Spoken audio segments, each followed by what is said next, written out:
Chers amis, chers camarades, je veux d'abord remercier la ville de Paris, sa maire, Anne Hidalgo, l'ensemble des élus et des agentes et agents de la ville de Paris qui nous accueillent dans ce magnifique lieu, ces beaux salons de l'Hôtel de Ville de Paris, lieu chargé de l'histoire de notre pays, de notre République et de la Révolution française, car nous n'oublions pas qu'ils ont accueilli le comité de salut public. Je veux remercier également le chef étoilé Thierry Marx, précurseur de la cuisine moléculaire, vous pouvez l'applaudir, qui nous a fait un grand honneur de composer cette carte. Merci à toi, cher chef, pour ce banquet que tu as concocté avec tes équipes de l'économie sociale et solidaire et pour ton engagement à associer systématiquement l'alimentation à son impact social et environnemental. Tu nous démontres chaque jour que l'art de la cuisine peut être exigeant, mais doit aussi et avant tout être accessible à toutes et tous. J'ai noté cette phrase que tu as prononcée lors de ton interview à l'Humanité Magazine, que le luxe n'est pas une insulte à la misère, mais une insulte à la médiocrité. Enfin, merci à toutes et tous, personnalités politiques, syndicales, associatives, du monde de l'entreprise, culturelle, artistique, scientifique, historiens et chercheurs, lectrices et lecteurs et amis du journal, d'avoir répondu une nouvelle fois à notre invitation. Merci enfin aux équipes de l'Humanité d'avoir imaginé et organisé ce banquet. Un défi fou, vu le nombre que nous sommes en ce jour. Mais je tiens à vous redire ma fierté d'être à la tête de ce beau collectif et vous pouvez toutes et tous les applaudir.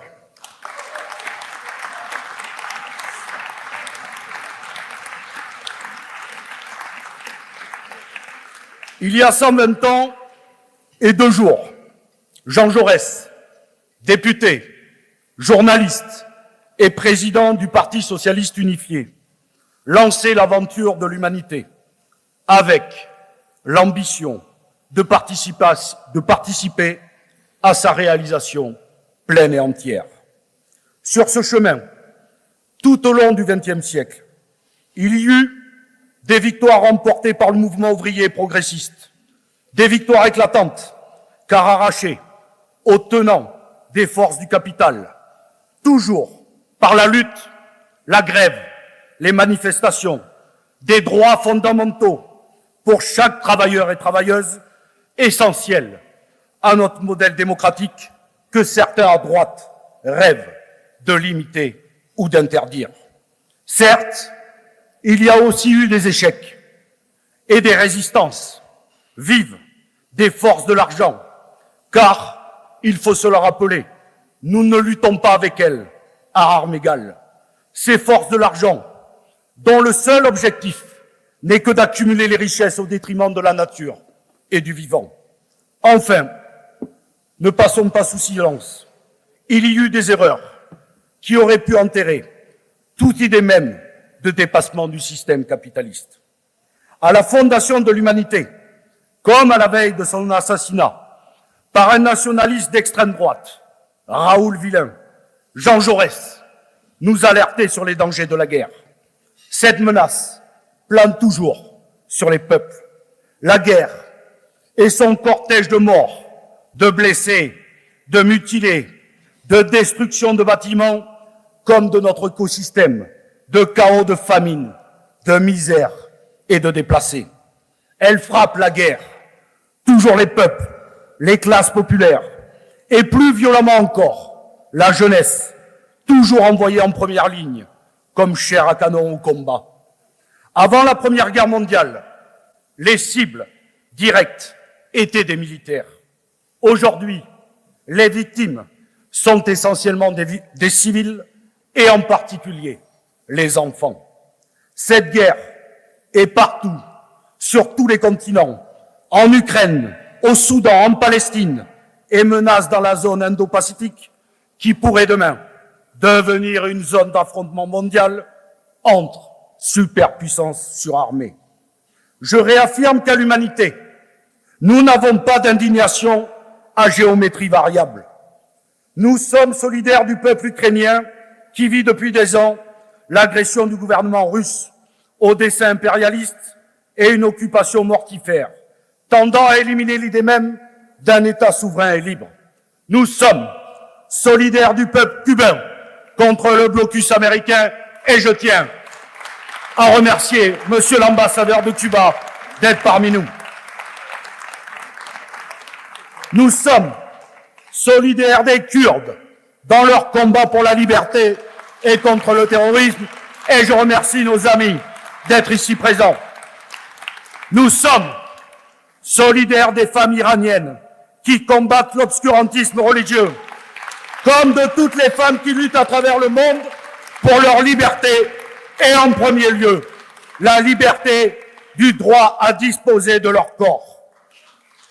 Nous sommes solidaires des Ouïghours, des Sahraouis, des Rohingyas qui luttent pour leur indépendance et contre l'oppression. Nous sommes solidaires de tous nos frères et sœurs qui fuient la guerre, la misère et l'oppression et qui meurent en mer Méditerranée.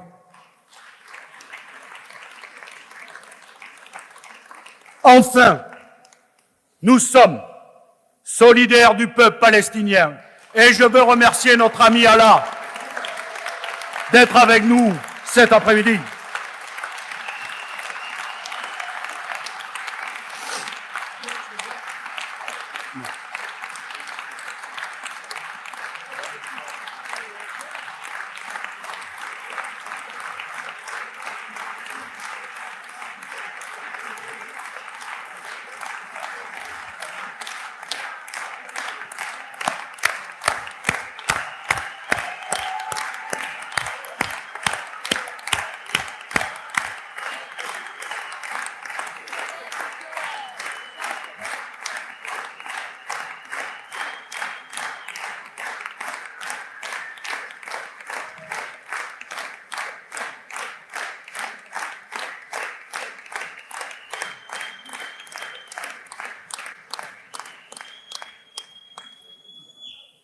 Oui, cher Allah, nous sommes solidaires du peuple palestinien qui subit la colonisation, l'apartheid, les violences et humiliations quotidiennes, les expulsions, les emprisonnements arbitraires, dont Marwan Barghouti, que nous ne cesserons jamais de défendre et d'exiger la libération.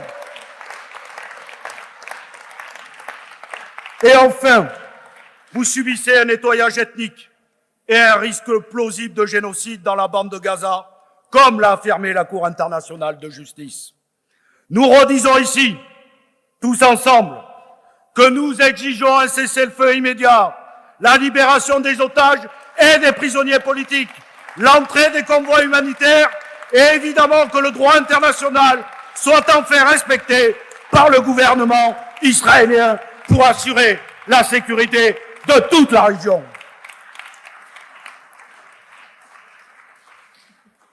Chers amis, chers camarades, je veux vous confier une chose.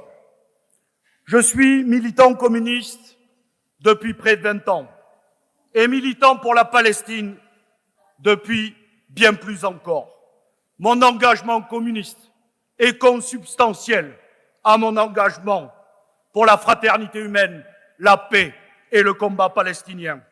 J'ai régulièrement entendu les différents gouvernements français nous dire que ce n'était pas le moment de reconnaître l'État palestinien, qu'il fallait laisser sa chance au processus de paix, au dialogue et aux conférences diverses et variées. Mais aujourd'hui, si nous ne faisons rien, la Cisjordanie sera complètement grignotée par la colonisation et à Gaza, on aura anéanti un peuple. Alors il suffit, maintenant, la France doit reconnaître l'État palestinien.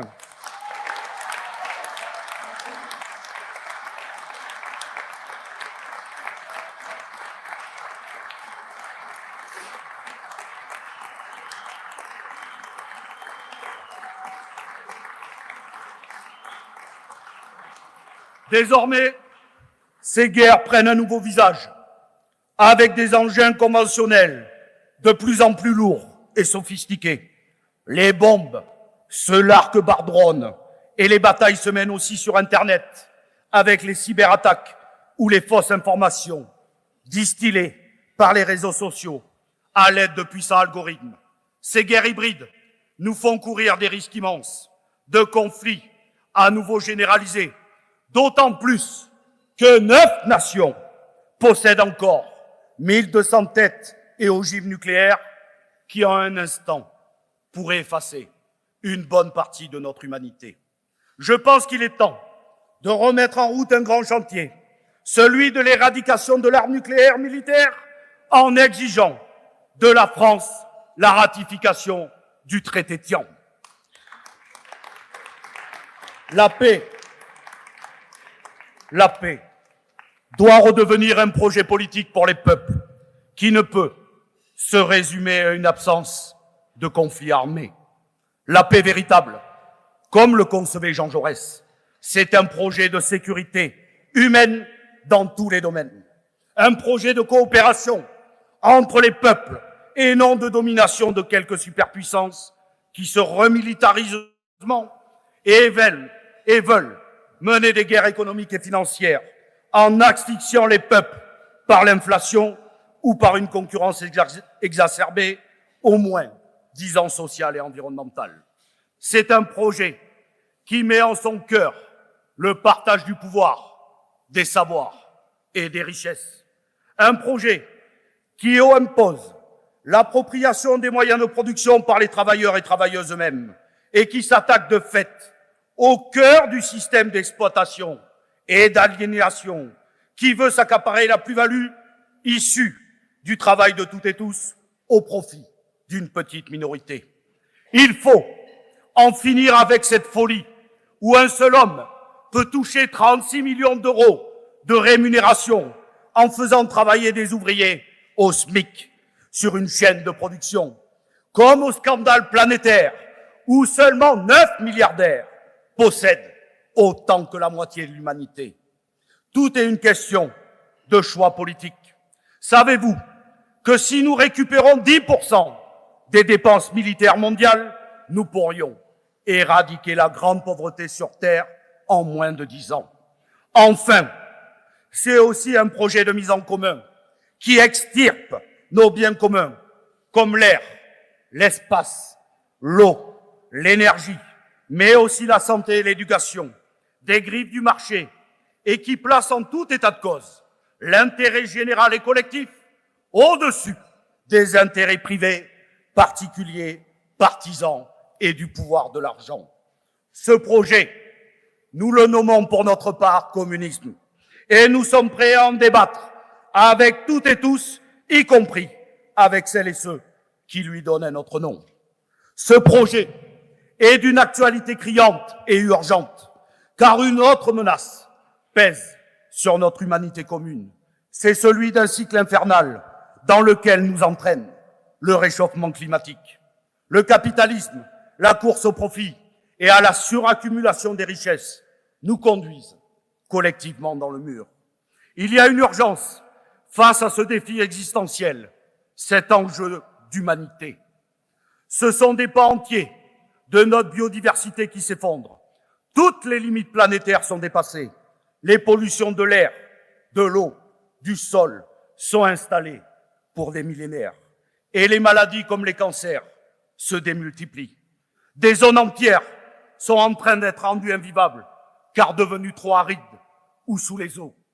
En 2050, ce sont près de 300 millions de réfugiés climatiques qu'il nous faudra accueillir si nous ne freinons pas ce cycle infernal.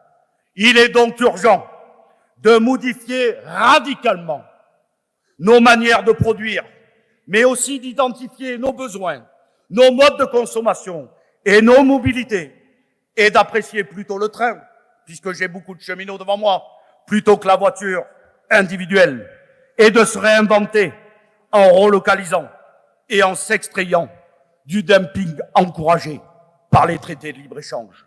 D'ailleurs, le gouvernement serait bien inspiré de laisser le travail parlementaire aller jusqu'au bout sur la ratification du CETA. Car la démocratie, ce n'est pas de bloquer un texte dans les limbes de la navette parlementaire dès lors que l'on risque de le perdre, mais au contraire d'aller au bout du débat d'idées, argument contre argument. Alors, nous le disons, Monsieur le Premier ministre, laissez le groupe communiste inscrire le 30 mai prochain le CETA à l'ordre du jour et avec l'ensemble des groupes de gauche et au-delà, je suis sûr qu'ils feront le boulot.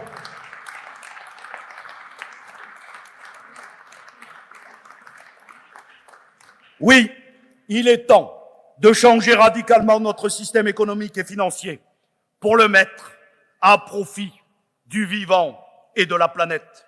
C'est d'autant plus urgent que les forces du capital, devenues mondialisées et financiarisées, avec des GAFAM plus puissants que le 3/4 des États, sont prêts à tout pour conserver leur acquis, y compris à s'acoquiner avec des forces autoritaires, populistes, d'extrême droite.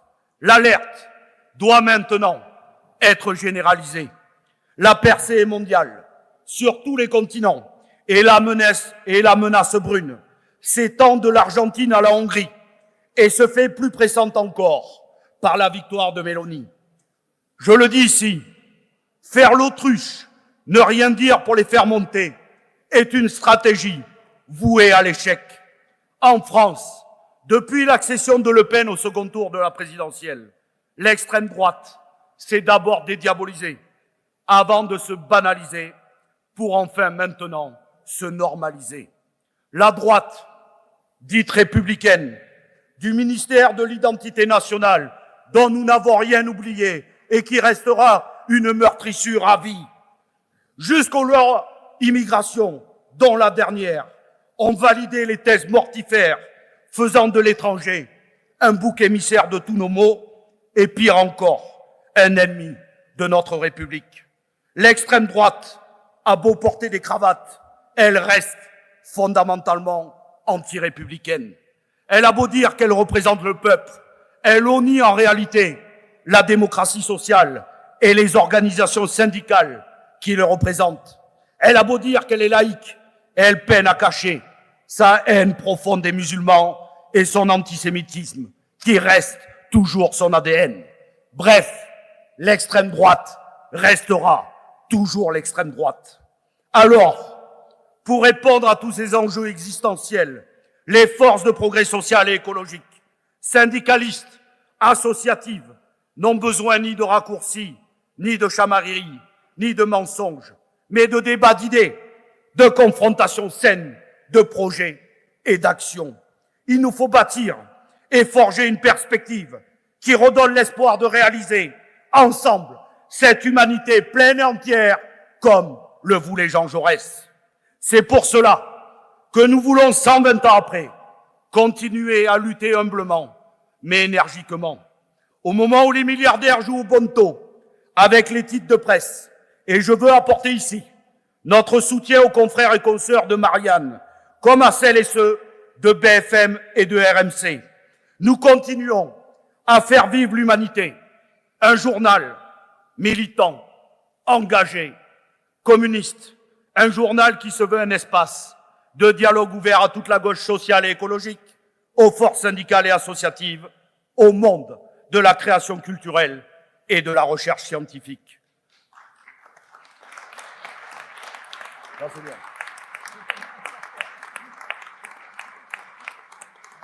Il me reste 3 minutes. La concentration de la presse se fait de plus en plus forte dans tous les secteurs et dans tous nos métiers. Évidemment l'édition, mais aussi le portage, l'impression, la distribution, sans parler du désengagement de la Poste pour livrer nos titres de presse chaque matin dans vos boîtes aux lettres. C'est l'audiovisuel public qui est par ailleurs menacé, notamment dans les territoires. Demain, vous aurez toujours une pluralité de titres en kiosque. Mais pluralité, rappelez-vous de ça, ne veut pas dire pluralisme des idées. C'est pour cela que notre titre doit continuer sa mission. Et pour ce faire, nous continuons à nous transformer, à nous adapter aux nouveaux modes de communication d'information et de lecture. Nous avons amorcé l'an dernier notre révolution numérique en lançant notre nouvelle plateforme en ligne. Nous avons réussi le départ de notre application, créé une U matinale avec des équipes qui commencent à 6h30, retardé notre bouclage pour prendre en compte les dernières informations jusqu'à 20h, créer une petite équipe vidéo et réseaux sociaux et développer notre marketing digital. Tout cela porte ses fruits, puisque l'an dernier, nous avons gagné 1500 abonnés et nous avons réussi le pari de mettre le journal à l'équilibre financier.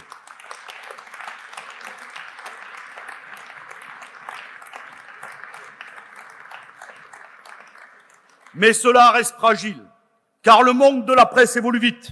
Les GAFAM pillent nos contenus et nous sommes maintenant menacés par l'intelligence artificielle. Depuis notre fondation, nous sommes passés d'un quotidien à un groupe de presse, d'événementiel et de communication.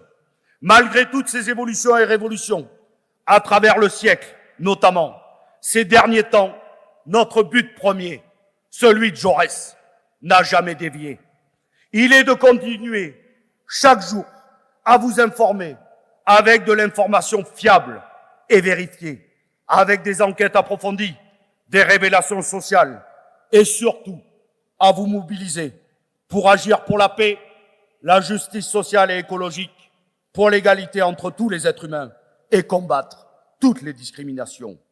Nous voulons aussi relayer les luttes invisibilisées par d'autres médias en donnant la parole à des syndicalistes, des féministes, des antiracistes, des militants des quartiers populaires qui sont d'ailleurs menacés dans leur action syndicale, convoqués au commissariat, licenciés, insultés d'éco-terroristes, interdits de réunion ou encore menacés pour leur aide aux personnes réfugiées. Je le dis ici, solennellement, nous sommes d'ailleurs solidaires de toutes celles et ceux qui luttent et qui doivent être placés sous notre protection populaire. Et dès maintenant, je vous invite à préparer la prochaine fête de l'humanité, les 13, 14 et 15 septembre prochains, qui sera placée sous le signe de la paix et de la résistance.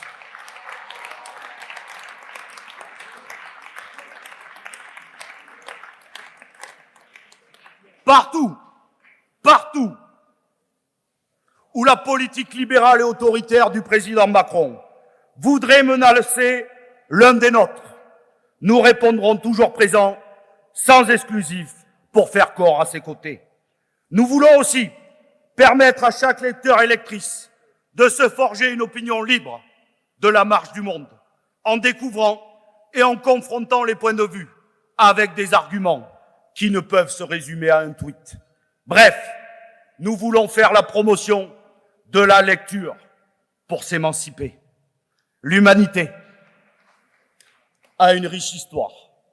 Elle a traversé des décennies de lutte, de combats, de guerres mondiales, la résistance, et nous avons perdu beaucoup des nôtres, mais aussi les guerres anticoloniales, la guerre froide ou encore la chute du mur. Nos pourfendeurs ont annoncé maintes fois que notre titre allait fermer, mais en ces 120 ans, nous sommes plus vivants que jamais. Notre histoire est riche, et je veux saluer tous les anciens, dont mon ami Patrick Le Yarrick, qui devrait être avec nous, mais qui est retenu aujourd'hui dans sa Bretagne, comme l'ensemble des équipes actuelles qui font vivre chaque jour l'humanité avec dévouement, passion et professionnalisme. Je vous demande une nouvelle fois de les applaudir.